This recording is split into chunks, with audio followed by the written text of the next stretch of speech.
alaikum, dear friends and students. This is again Kudratullah with you people with the new topic of this chapter development and growth. And today topic is very important. In this lecture, we will talk about the gastrulation, right? That how gastrulation formation occur, what means by gastrulation, right? In previous lecture, we have discussed about the blastocyst formation and blastula formation. And as we know that this blastocyst were divided in two parts, embryoblast and trophoblast. Trophoblasts are actually the supporting components, those components which are responsible for the development, for the support of the fetus, for the embryo. And the embryoblasts are the actual cells which are taking a role in the formation of a fetus, right? So let's talk about the gastrulation. What is gastrula? Gastrula or gastrulation is actually a process in which the bilaminar disc is converted into three layer of embryo, right वो process जिसमें हमारे पास bilaminar disc यानी embryoblast के जो two parts होते हैं, epiblast and hypoblast, अगर हम उस टू पार्ट एपीब्लास्ट और हाइपोब्लास्ट को तीन जर्मिनल लेयर में डिवाइड कर लें, कन्वर्ट हो जाए, तो उस प्रोसेस को नाम दिया जाता है गेस्ट्रुलेशन, राइट? और ये नॉर्मली होता है at the 22nd day, right? 22nd day पे ये प्रोसेस होता है, ठीक है? गेस्ट्रुलेशन का प्रोसेस 22nd और 23rd डे पे होता है आफ्टर द फर्टिलाइजेशन। और ये वो प्रोसेस है जिसमें हमारे पास टू सेल एम्ब्रियो डिवाइड होती है into a three cell embryo, means bilaminar disc is converted into a trilaminar disc और three germ layer, that is called as gastrulation. So let me talk about the process of the gastrulation. So before studying the concept of a gastrulation, firstly we have to know about the embryoblast. Let's suppose this is embryoblast. We are not talking about the trophoblast. Trophoblast is divided in two parts, cyto and sensatio trophoblast, right? So we will focus only and only here on a embryoblast. But the very important objective, we have important objective regarding the sensatio trophoblasts. The sensatio trophoblasts are responsible for the connection, right, for the attachment of the embryo, of the attachment of the blastocyst with the uterus, first one, and the second, this is very much important for the secretion of the for the release of the pregnancy relating hormone, which is called as human chorionic gonadotrophin. So let's talk about the embryoblast. Embryoblasts are divided into two parts. The upper part is called as epiblast, which are called as columnar cells, and the lower cuboidal cells are called as hypoblast. So this is actually the embryoblast, and in case of gastrulation, we will divide this embryoblast, this hypoblast and epiblast into a three germ layer, right?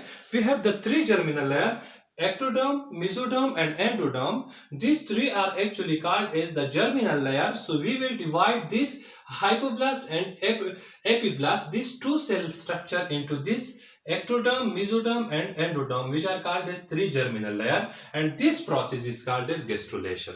So let's talk about the concept of a gastrulation. This is very important lecture. So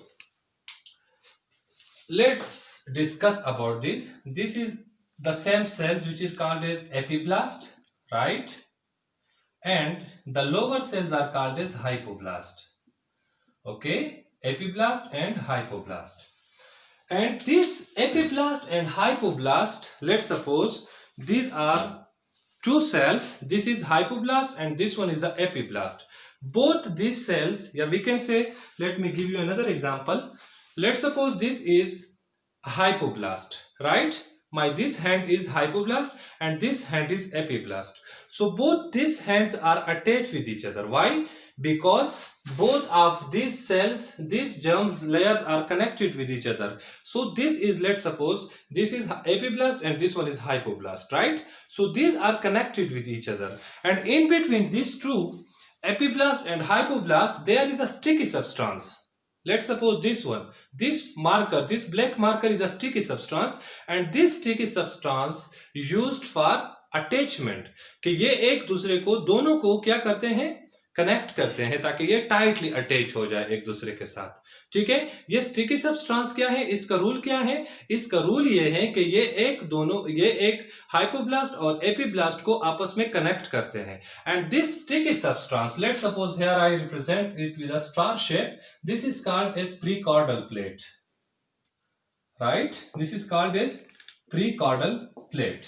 Okay, and point to be noted, the very important objective, that this precaudal plate will occur at a cephalic position.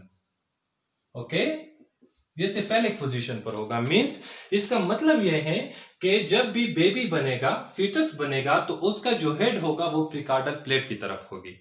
ठीक है, और इसका एक दूसरा surface भी होता है। Let's suppose मैंने आप लोगों को ये बताया था कि हमारे पास ये हाइपोब्लास्ट है और ये क्या है, ये एपिब्लास्ट है। तो ये एपिब्लास्ट और हाइपोब्लास्ट एक दूसरे के साथ कनेक्टेड थे by means of this marker, and this sticky marker is called as prechordal plate, right. ये हो गया।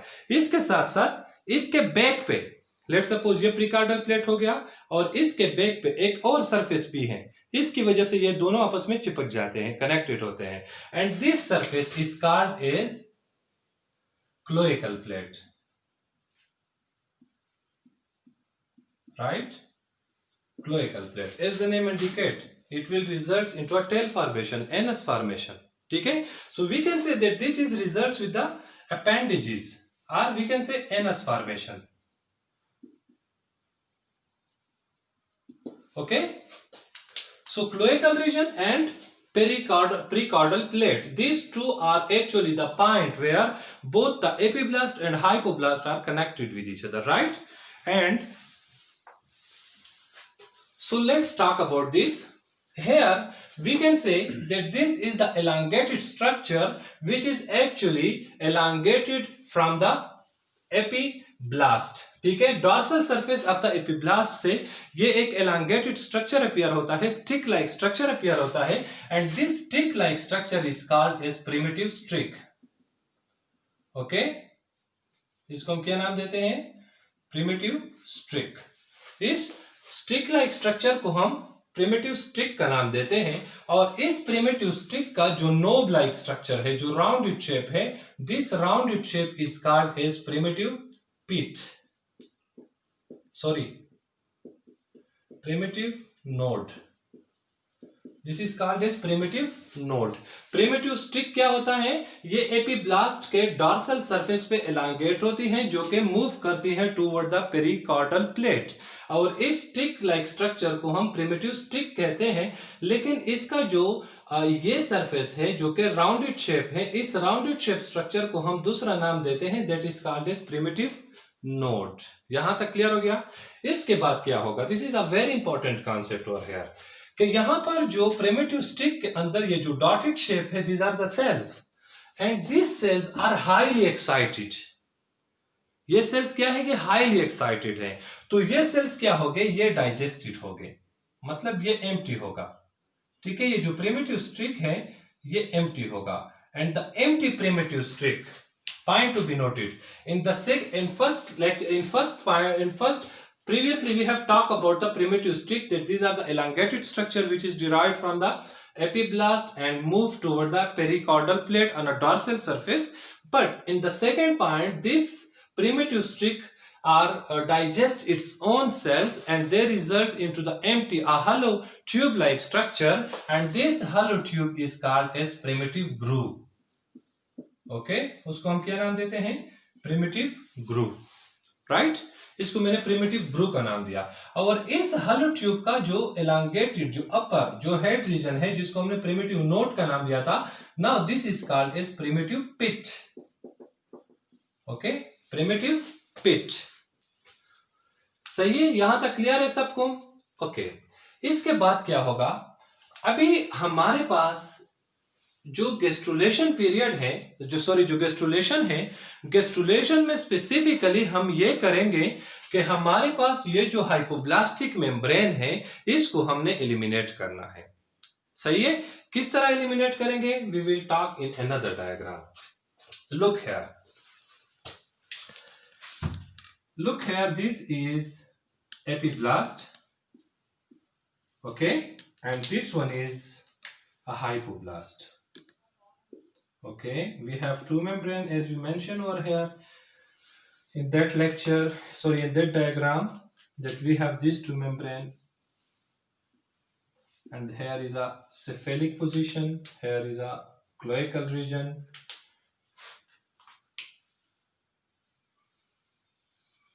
Let's suppose this is primitive groove and primitive pit. तो ये प्रिमिटिव ग्रू या प्रिमिटिव पिट जो है ये एक केमिकल को सीक्रेट करता है. Let's suppose this is the chemical and this chemical is named as fibroblast growth factor 8. This is fibroblast growth factor 8. ये एक केमिकल है जो कि सीक्रेट होती है from the primitive groove and primitive pit, और इसकी वजह से फिर क्या होगा, ये जो एपिब्लास्टिक सेल्स हैं ये इस प्रिमिटिव ग्रू की तरफ मूवमेंट स्टार्ट करते हैं in this direction, right. This is not only at a cardiac position but this may also be in a cephalic position. ठीक है, तो कार्डिक पोजीशन और सेफेलिक पोजीशन दोनों पे ये जो एपिब्लास्टिक सेल्स हैं ये प्रिमिटिव स्ट्रिप की तरफ मूव करते हैं, मूवमेंट स्टार्ट करते हैं, और इस मूवमेंट के दौरान कुछ सेल्स यहां पर आ जाते हैं. Let's suppose this cells. तो इन सेल्स पे प्रिमिटिव पिट के जरिए, प्रिमिटिव पिट की वजह से यहां से इस पे प्रेशर एग्जिस्ट होती है, इंडक्शन मैकेनिज्म होती है. तो इस प्रेशर की वजह से ये सेल्स जो होते हैं ये actually flask shape structure appear कर देते हैं, और इस फ्लास्क शेप स्ट्रक्चर का जो प्रेशर है ये एपिब्लास्ट जो है ना इसके नीचे की तरफ होता है. ठीक है, ये lower surface of the epiblast पर आ जाते हैं. तो जैसे ही lower surface of the epiblast पर आ जाते हैं तो ये हाइपोब्लास्ट जो है इसको एलिमिनेट कर देता है, इसको इसके पोजीशन पर ये सेल्स आ जाते हैं. ये कौन से सेल्स हैं, मैंने आप लोगों को ये बताया कि हमारे पास सेकेंड फेज में ये हो गया, let's suppose this cells are invaginated. ठीक है, और ये सेल्स क्या करते हैं, ये इसने जो हाइपोब्लास्ट थी इसकी पोजीशन ले ली. Am I right? हाइपोब्लास्ट की पोजीशन लिया और हाइपोब्लास्ट को एलिमिनेट किया, उसको रिप्लेस किया, and this cells which are derived from the epiblast and results into the replacement of the hypoblast, this cells is called as endoderm. Sorry, this membrane is called as endoderm. Clear नहीं हुआ? If you look over here again, मैंने आप लोगों को यह बताया कि हमारे पास प्रिमिटिव ग्रू बनती है. प्रिमिटिव ग्रू और प्रिमिटिव पिट एक केमिकल को सीक्रेट करता है जिसको हम फाइब्रोब्लास्ट ग्रोथ फैक्टर 8 कहते हैं.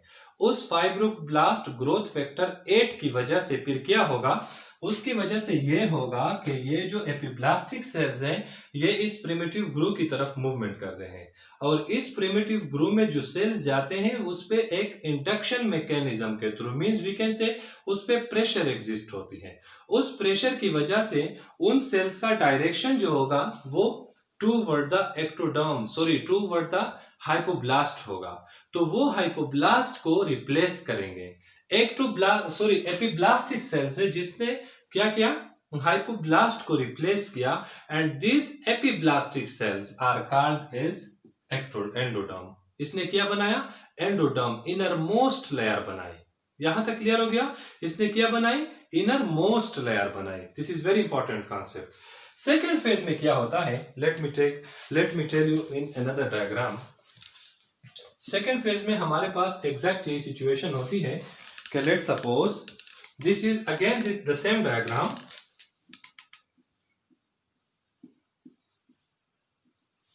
Okay, now we have endoderm, not hypoblast.